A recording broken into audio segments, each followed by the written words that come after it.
Yol nişanlarını düzgün hərəkətlə öyrənək. Bu rubrikamız 2.5 dayanmadan keçməyə qadağandır nişanına həsr edilib. Yol nişanlarını öyrədən rubrikanı Azparking təqdim edir. Üzərində stop yazısı da olan 2.5 nişanı iki halda tətbiq olunur. 1. 2.4 yol verin nişanının alternativi kimi yol ayrıcı qarşısında, bitişik ərazilərdən çıxışlar qarşısında, ha belə dəmir yol keçidi qarşısında. 2. Xüsusi postlar qarşısında. Tətbiq olunduğu hər iki halda 2.5 nişanı başqa hərəkət iştirakçılarının olub-olmamasından asılı olmayaraq stop xətt qarşısında, bu xətt olmadıqda hərəkət hissələrinin kəsişmə xətti qarşısında, dəmir yol keçidlərində və xüsusi postlarda stop xətti olmadıqda isə nişanın özünün qarşısında dayanmadan keçməyi qadağan edir. Lakin digər üstünlük nişanları kimi 2.5 nişanının da tələbi nizamlanan yol ayrıclarında və nizamlanan dəmir yol keçidlərində nəzərə alınmır. 2.5 nişanı 2.4 nişanının alternativi olaraq yol ayrıclarında və yolların başqa kəsişmə yerlərində qoyulmuş olduqda, sürücülər stop xətt, bu xətt olmadıqda isə hərəkət hissələrinin kəsişmə xətti qarşısında dayanmalı, kəsişən yolla 7.13 lövhəciyi olduqda isə istiqaməti bu lövhəcikdə göstərilən baş yolla yaxınlaşan nəqliyyat vasitələrinə yol verməlidirlər.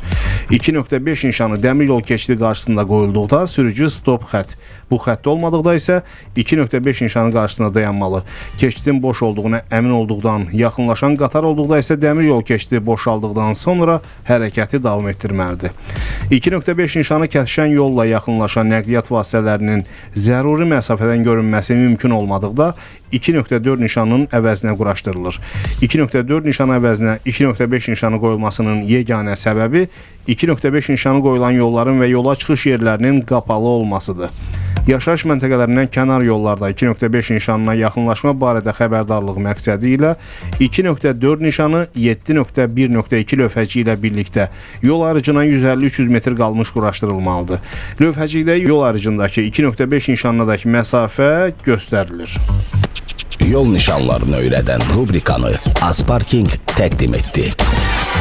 Azparkingdən sevindirən xatırlatma, hörmətli sürücülər, həftənin bazar günləri avtomobilinizi ödənişsiz park edə bilirsiniz.